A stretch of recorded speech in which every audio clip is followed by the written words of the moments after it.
Bismillahirrahmanirrahim. Assalamualaikum warahmatullahi wabarakatuh. Oke, di sini saya dari kelompok 3. Saya di sini bersama dengan Fikri, dan di sini kami akan membahas tentang apa itu korupsi. Yang berjudul korupsi berkuasa, rakyat menderita. Di sini saya mengundang 4 pakar hebat. Yang pertama Musrizal, kedua David, ketiga Fikri, dan keempat Zaid. Di Indonesia sendiri sudah banyak kasus korupsi, apalagi di kalangan atas. Oke, di sini kita akan membahas apa itu korupsi, pengertian dari korupsi. Oke, menurut Fikri, korupsi apa itu korupsi? Menurut saya korupsi adalah kanker bagi tubuh, di mana tubuh itu adalah Indonesia. Dan saya mengambil kata-kata ini dari seorang hakim Mahkamah Agung yang bernama Akijo Alberto. Dia berpendapat bahwa korupsi adalah sebuah kanker yang dapat berbahaya bagi tubuh, dan tubuh itu adalah Indonesia itu sendiri. Dan saya memaknai kata-kata itu. Jadi korupsi itu adalah kanker. Sedangkan yang kita tahu, kanker dapat mematikan seorang manusia apabila di dalam tubuhnya terdapat kanker. Maka harus ada penanganan yang cepat dari dokter agar kanker itu hilang. Jadi mana begitu juga dengan negara, dan di mana negara ini bisa mati akibat korupsi. Kenapa saya bilang bisa mati? Karena ketika korupsi makin merajalela dan hilangnya kepercayaan terhadap pemerintah dari rakyat, dan akhirnya menyebabkan negara itu sering konflik dalam bidang sosial yang ada di Indonesia, di mana masa akan demo dan kekerasan pun sering terjadi akibat demo itu. Menurut Fikri, korupsi kanker, ya, kanker yang mematikan. Ya. Gimana dari pendapat pakar-pakar yang lain? Apakah setuju apa yang bilang dari Fikri? Saya menambahkan bahwasanya yang disebut oleh Fikri ini adalah betul kanker dari sebuah negara ini, dari korupsi. Saya menjelaskan penjelasan sedikit secara istilahnya bahwasanya korupsi ini adalah orang yang mementingkan hal pribadinya sendiri sehingga tidak berpikir bahwasanya hal yang sudah didapatkan oleh seseorang, contohnya pegawai negeri. Contohnya sekarang kan banyak pegawai negeri yang sudah diberi kepercayaan untuk memegang uang bansos, tapi jadinya macam. Dan inilah yang permasalahan yang terjadi karena dari kepentingan hal-hal pribadinya untuk jadi tidak kepentingan hal rakyat. Jadi inilah timbulnya korupsi di zaman kita sekarang semakin merajalela. Di zaman dulu juga ada sebelum di era modern, di era revolusi juga ada korupsi. Sampai sekarang korupsi ini tidak mungkin. Kalau kita mengatasinya, ini harus kuat dalam pemikiran seseorang itu supaya dia ini masyarakatnya kalau hukumnya korupsi ini loh. Jadi intinya dari korupsi itu adalah yang memungkinkan hal-hal pribadi dari seseorang. Oke, begitu dari Zaid, yaitu korupsi itu mementingkan hal-hal menurut dia itu untuk pribadi dia, ya kan? Bagaimana menurut dari David dan Musrizal? Oke, dapat saya simpulkan dari pertanyaan dari tadi, apa itu korupsi?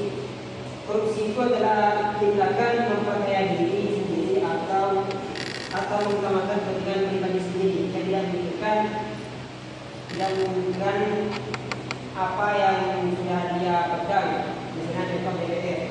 DPR itu kan Dewan Perwakilan Rakyat. Dia kan sebagai perwakilan rakyat harus tahu bagaimana cara-cara rakyat, gitu kan, bagaimana mengatur rakyat, keuangan.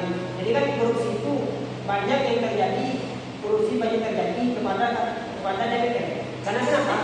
Karena DPR ini yang sangat berperan penting dalam masyarakat. Masyarakat itu kan banyak yang tidak tahu kemana uangnya, bukan kemana, harus kemana uangnya. Tiga. Jadi dapat saya simpulkan bahwa korupsi itu adalah tindakan memperkaya diri sendiri akan mengutamakan kepentingan pribadi. Itu menurut saya. Oke, itu menurut Swinzer yaitu korupsi adalah tingkah untuk memperkaya diri sendiri tanpa mementingkan orang lain. Oke, bagaimana menurut David tentang korupsi? Tiga. Kalau ditanya kenapa Indonesia ini masih banyak korupsi, karena Indonesia ini makanya menjadi bangsa atau negara yang selalu berkembang karena di dalamnya itu pemerintahan dan jajaran pengurusan negara ini banyak yang korupsi dan tidak berhenti dengan segala kasus.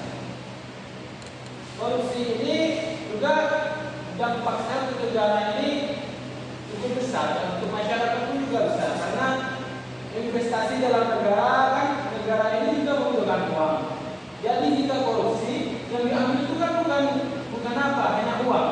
Itu kepentingan diri sendiri yang dijelaskan oleh tadi Bapak Zakid dan Bapak Fikri dan Bapak Musliha. Mereka ini adalah pakar-pakar terhebat yang telah saya kenal. Jadi kalau ditanya pengertian tentang korupsi kan tadi sudah dijelaskan. Intinya korupsi itu merugikan. Jadi kita sebagai bangsa, anak bangsa Indonesia, kita wajib untuk memberantas atau kalau tidak bisa memberantas mengurangilah terjadinya korupsi di Indonesia ini. Mungkin ini yang bisa saya ambil dari kata korupsi.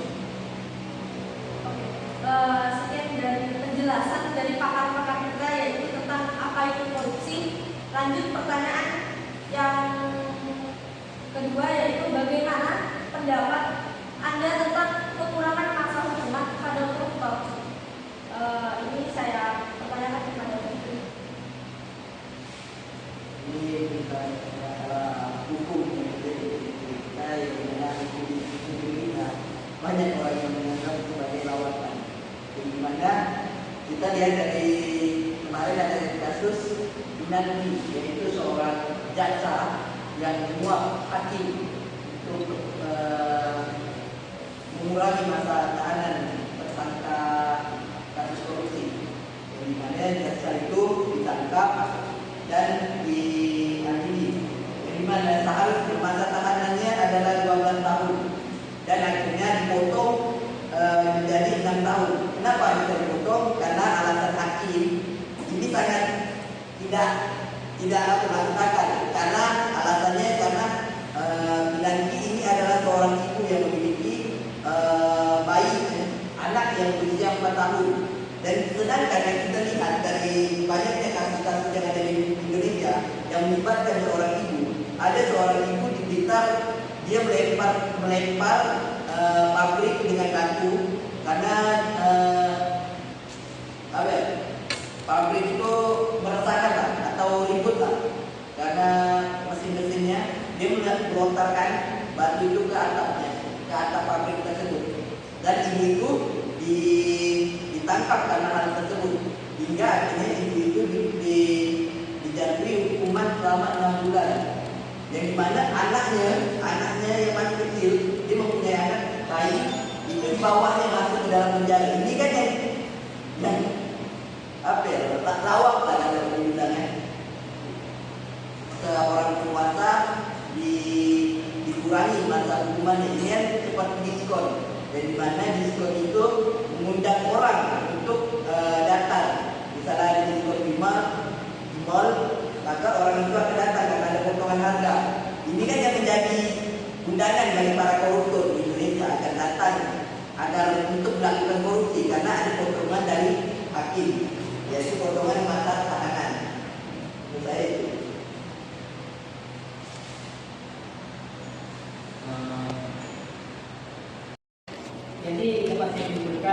korupsi itu adalah tindakan memperkaya diri sendiri atau mengutamakan kepentingan pribadi. Itu menurut saya. Oke, menurut Mas Rizal yaitu korupsi adalah tingkah untuk memperkaya diri sendiri tanpa mementingkan orang lain. Oke, bagaimana menurut David tentang korupsi?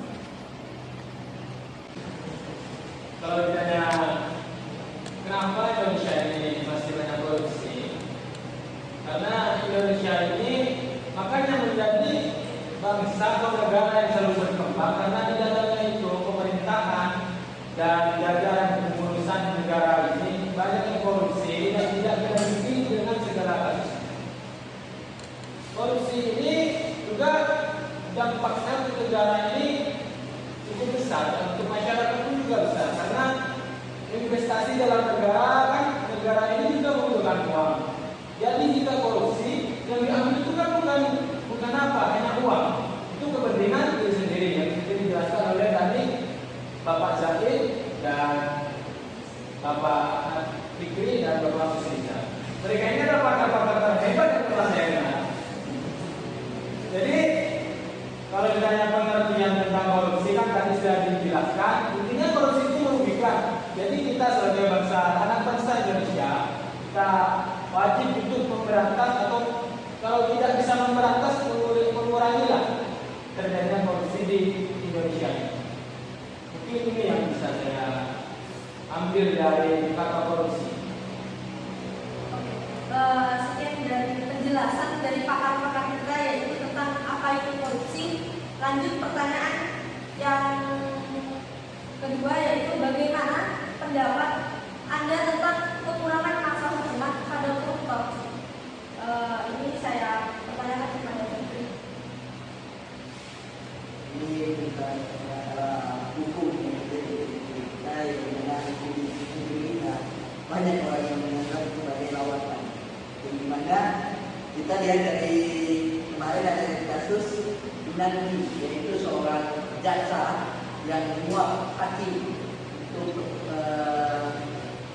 mengurangi masa tahanan tersangka kasus korupsi. Di mana jaksa itu ditangkap dan diadili. Di mana seharusnya masa tahanannya adalah 12 tahun dan akhirnya dipotong menjadi 6 tahun. Kenapa bisa dipotong? Karena alasan hakim ini sangat tidak mengatakan karena alasannya karena Pinangki ini adalah seorang ibu yang memiliki bayi anak yang berusia 4 tahun dan sedangkan yang kita lihat dari banyaknya kasus-kasus yang ada di Indonesia yang melibatkan seorang ibu, ada seorang ibu di Blitar dia melempar pabrik dengan batu karena pabrik itu meresahkan lah, atau ribut lah karena mesin-mesinnya dia melontarkan batu itu ke atap pabrik tersebut dan ibu itu ditangkap karena hal tersebut hingga akhirnya ibu itu dijatuhi hukuman selama 6 bulan yang dimana anaknya yang masih kecil dia mempunyai anak bayi itu di bawahnya masuk ke dalam penjara. Ini kan yang lawak lah dalam perundangan. Seorang penguasa dikurangi masa hukumannya. Ini kan seperti diskon. Dan di mana diskon itu mengundang orang untuk datang. Misalnya ada diskon di mall, maka orang itu akan datang karena ada potongan harga. Ini kan yang menjadi undangan bagi para koruptor di Indonesia akan datang agar untuk melakukan korupsi karena ada potongan dari hakim. Yaitu potongan masa tahanan. Menurut saya itu. Oke, apa poin penting dari sebelum lagi? Di mana poin penting dari penjelasan saya tadi adalah bahwa potongan hukuman ini dapat berpengaruh kepada korupsi di Indonesia. Ini akan semakin berkurang karena ada yang kita tahu potongan ini adalah diskon. Di mana diskon ini adalah mengundang seseorang untuk datang. Sepertinya di mall kan ada untuk baju, misalnya baju Sebenarnya kita mengundang orang untuk membeli baju itu kan. Nah, sedangkan ini potongan hukuman yang dimana korupsi di Indonesia ini makin merajalela karena ada potongan hukuman. Inilah yang membuat dia makin tidak takut terhadap hukum karena hukum pun masih bisa dibeli. Itulah faktor utamanya. Oke, mungkin saya setuju dengan pernyataan dari ini. Kalau tempat saya sih kan hukum kan sebenarnya bisa saja kalau tanpa sebenarnya warnanya dari pihak yang lain. Jadi kalau menurut saya orang yang korupsi kalau dia ibaratnya itu nyuap kan, suap kepada hakim, nah, itu kalau menurut dia sih bisa aja. Tapi kalau pandangan saya, mengapa dia bisa memotong memberi hukum itu dengan sehingga meringankan korban masa hukuman di dalam penjara? Ya begitu juga kan. Maksudnya dia sudah tahu konsekuensinya. Dia korupsi pasti kalau ditangkap hukumannya segini loh. Karena kan dia korupsi juga sedikit, bumbunya banyak. Kan sekarang kan ada nih yang terjadi di tahun 2012 korupsi yang dia banyak kan, di korupsinya banyak. Dia tahu dia bicara kena diwawancara kan, dia tahu bahwasanya dia korupsi hukumnya segini 4 tahun penjara. Dia tahu tapi dia berpikir inilah yang akal orang yang korupsi. Dia berpikir awalnya kalau saya korupsi pasti akan penjara. Karena bagus saya korupsi lebih banyak supaya untuk menyuap hukum itu tadi. Nah, ini yang di pemikiran orang-orang korupsi tadi. Dia tidak mungkin dalam penjara itu dia tidak mungkin lama. Dia macam mana dia harus bertahan. Dan dia berpikir juga bahwasanya kalau hukum di Indonesia ini kan hukumnya kan lemah. Jadi sistem perhukuman kita lemah. Untuk KPK kan, seperti masuk presiden kita. Kalau ini lemah. Sudah diberikan keyakinan tapi dia tidak. Ini yang saya singgung dalam hal korupsi yang sudah diberi tadi, saya sudah diberi pertanyaan tapi dia malahan sebenarnya tadi mengaku kalau bilang tadi presiden itu lemah pautnya presiden dengan masalah korupsi. Ini kan bahwasanya kan ada satu tahun dengan DPRD kan sama presiden. Ini maksudnya gini, dalam konteks ini kalau DPRD bermasalah, sekarang saya nanya, DPRD masyarakat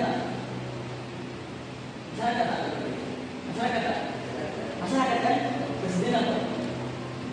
Masyarakat kan atasan kan, yang dia diangkat oleh presiden yang oleh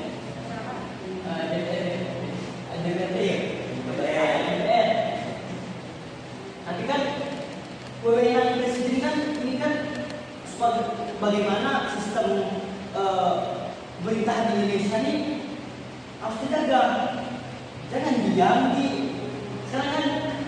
Jadi kita kan diam, nggak adil. Jadi ini ada untuk pemerintahan di era Jokowi ini kurang terlihat dalam korupsi. Betul. Beda dengan pemerintahan dari SBY, beda. Jadi dalam pemerintahan SBY orang yang korupsi diangkat SBY. Maksudnya SBY datang. Tapi sekarang Jokowi sama ada ya menjadi leader. Dia kalau dia ngomong saja tapi kalau dibatalkan gimana? Ini ya tadi ada apa namanya, ada orang-orang dalam kan. Nah, bahwa ini presiden kita pun nggak bisa kalau membantah DPR atau orang-orang yang ini atau pasal itu dalam sistem pemerintahan di Gaza. Ya, ini dalam korupsi dia juga masalah dari presiden, tetapi ini pada manusia itu sendiri yang dimana tidak semua anggota DPR itu melakukan korupsi, tetapi ada sebagian yang melakukan korupsi. Kenapa mereka melakukan korupsi? Saya pernah lihat satu video, dia ada seorang dosen yang mengatakan bahwa dia tidak ingin menjadi apapun, dan ada seorang mahasiswa bertanya, kalau bapak jadi gubernur apa? Kalau bapak jadi DPR apa yang akan bapak lakukan? Korupsi. Kenapa DPR itu bisa bilang apa? Kenapa bapak itu bisa bilang korupsi? Karena waktu dia pilkada untuk pemilihan anggota DPR itu dia telah mengeluarkan biaya yang besar untuk uang pilkada. Tetapi ketika dia masuk DPR, gaji tidak sebanding dengan pengeluaran yang telah dikeluarkan. Inilah yang menyebabkan jadi melakukan korupsi, karena DPR itu adalah lingkaran hitam seperti tanah hisap yang bisa menghisap walaupun jiwanya sendiri apabila inilah yang menjadi tantangan bagi pemerintah, bagaimana cara menghadapi permasalahan korupsi. Kalian yang saya tahu bahwa Indonesia sekarang ada di peringkat 102 dari 180 negara, yang dimana Indonesia semakin tahun semakin menurun. Inilah kita sebagai warga 102 itu tidak terkejut lah, karena setiap bulan ada saja yang tertangkap korupsi. Itu kan bisa masuk akal lah, karena Indonesia sudah di peringkat 102 negara terbanyak korupsi. Inilah yang jadi tantangan buat era Jokowi atau pemerintahan masa Jokowi, bagaimana dia mengembalikan kepercayaan rakyat yang seharusnya pemerintah Jokowi ini tegas dalam menghadapi korupsi, tetapi rakyat menilai bahwa pemerintah ini belum serius menghadapi korupsi. Jadi untuk pemerintah di era Jokowi harusnya dapat mengembalikan Indonesia lebih menurun angka korupsinya agar dapat mengembalikan kepercayaan rakyat. Ini ya. Jadi untuk presiden itu sebenarnya tidak ada satu paut dengan masalah korupsi, tetapi bawahannya itu dari presiden itu sendiri. Oke, pertanyaan selanjutnya yaitu apakah hukuman mati cocok diterapkan di Indonesia? Bagaimana pendapat Prof. David tentang hukuman mati? Kalau saya sih, kalau hukuman mati itu menurut saya lebih terang. Menurut saya itu lebih ke hukuman penjara seumur hidup. Kalau hukuman mati itu menurut saya itu terlalu gimana? Terlalu mengerikan lah. Karena seseorang yang menghukum pun tidak ada hukuman mati itu pasti ada tidak bedanya. Tapi kan yang menghukum karena tugas dia pasti rela. Kalau menurut saya sih hukuman seumur hidup lebih cocok buat saya di negara ini. Begitu pendapat dari David, yaitu berarti hukuman mati ini tidak cocok di Indonesia, ya, lebih cocok untuk mungkin hukuman seumur hidup. Bagaimana menurut? Tapi bagaimana tentang negara kita ini, pemerintah kita yang kalau tidak hukuman mati di penjara, di dalam penjara pun dia bisa buka cabang dengan sistem lain sehingga menimbulkan korupsi lainnya. Contohnya kepala atau kepala PT atau gitu kan, dia korupsi, nggak bisa di penjara kan, tapi dia masuk penjara. Di ujung kepala ini menyuruh bawahannya untuk korupsi. Itu mana? Ini jadi itu. Itu tergantung kita ya. Jadi kita sebagai masyarakat untuk memilih suatu pemimpin atau pemerintah, makanya jangan sampai memilih pemimpin atau pemerintah itu karena uang. Karena setelah mereka menjadi pemimpin atau menjadi pejabat, yang mereka pikirkan pertama kali yaitu mengembalikan uang yang telah dikeluarkan. Jadi sebenarnya seseorang atau pemimpin itu bisa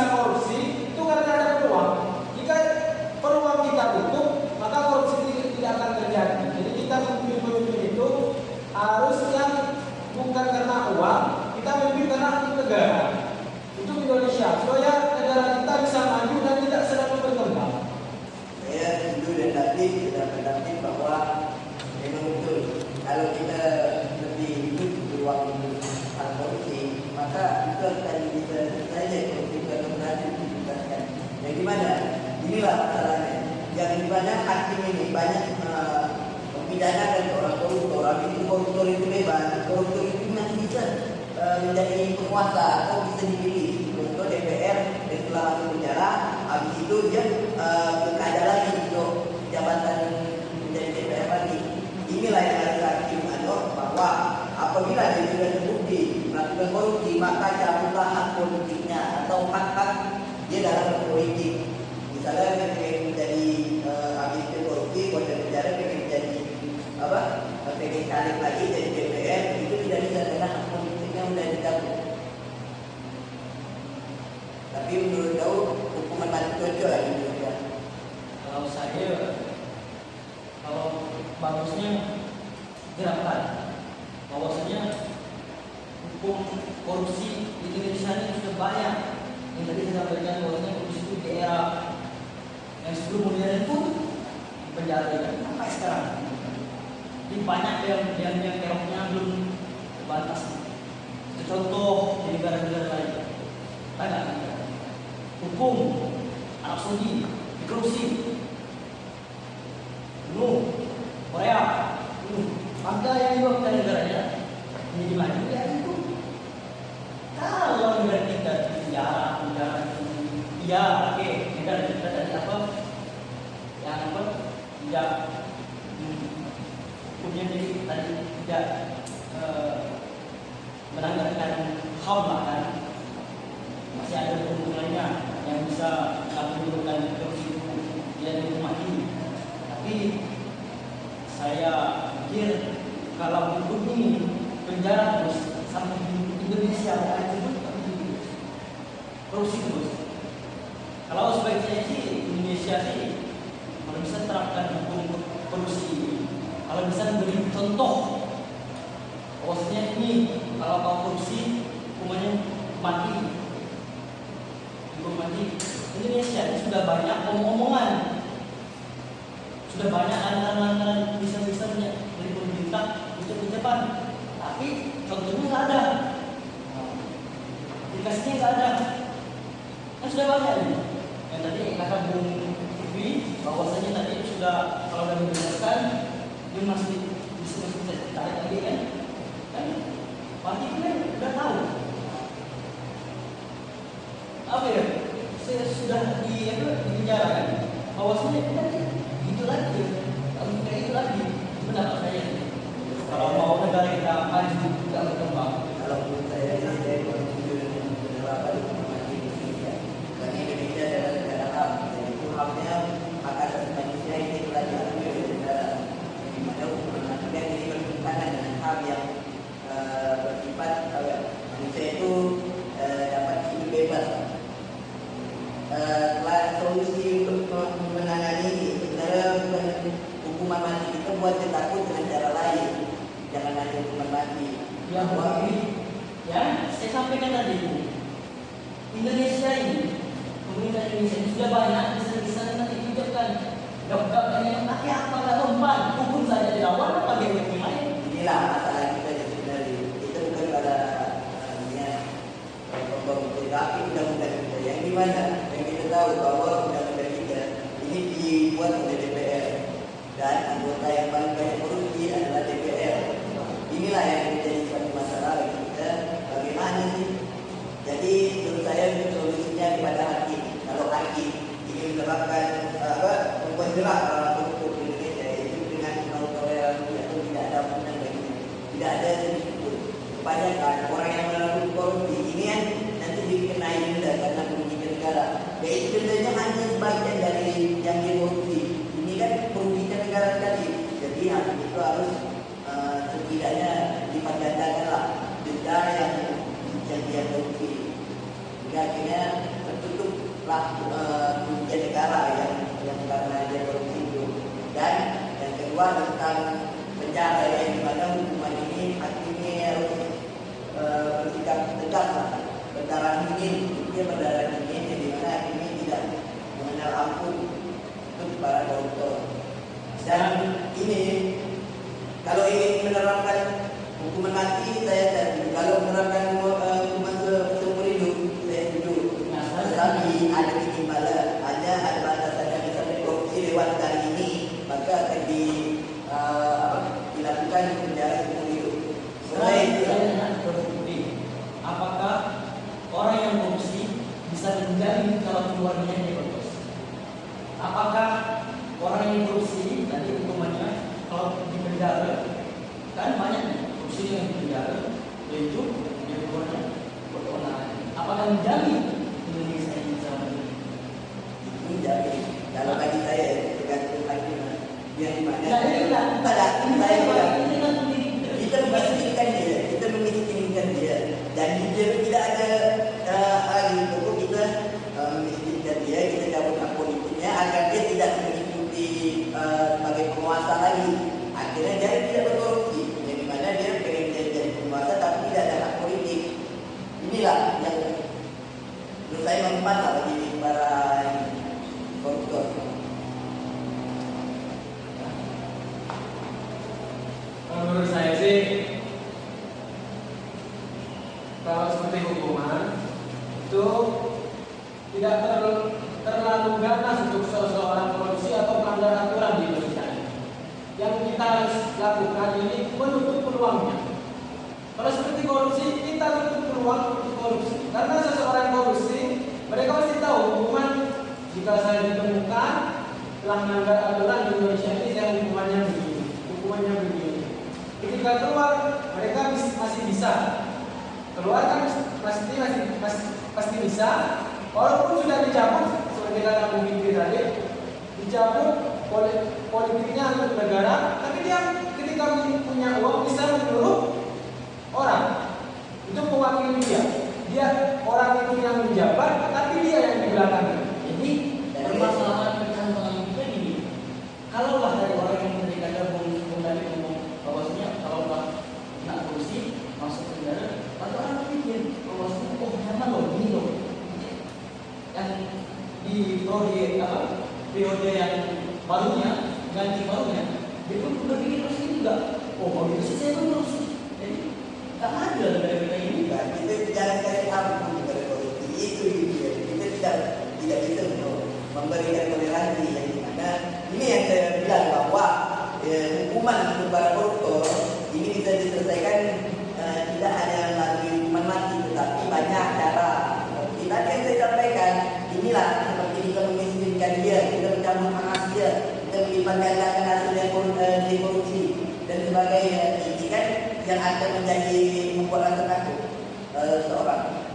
Kita lihat dari China ini melakukan jadi sebelum para pejabat sebagai penguasa, ini melakukan tur ke penjara tempat koruptor, dan di mana penjara itu berbeda sekali dengan penjara Indonesia, di mana penjara koruptor di Indonesia ini terlalu mewah.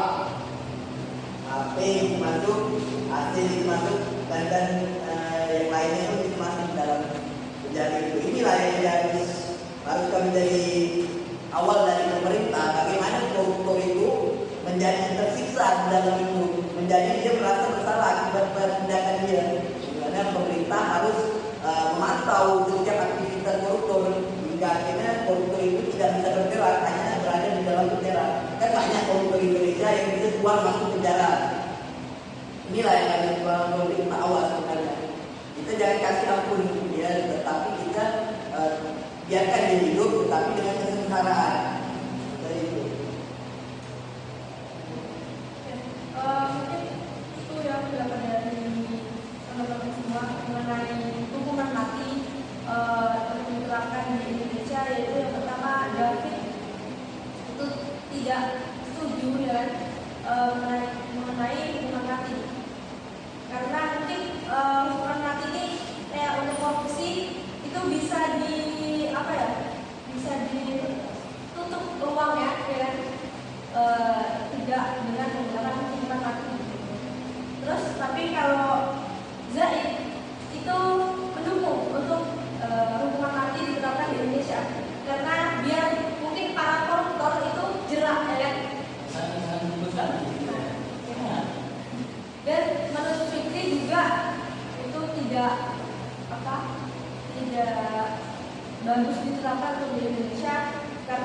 bisa aja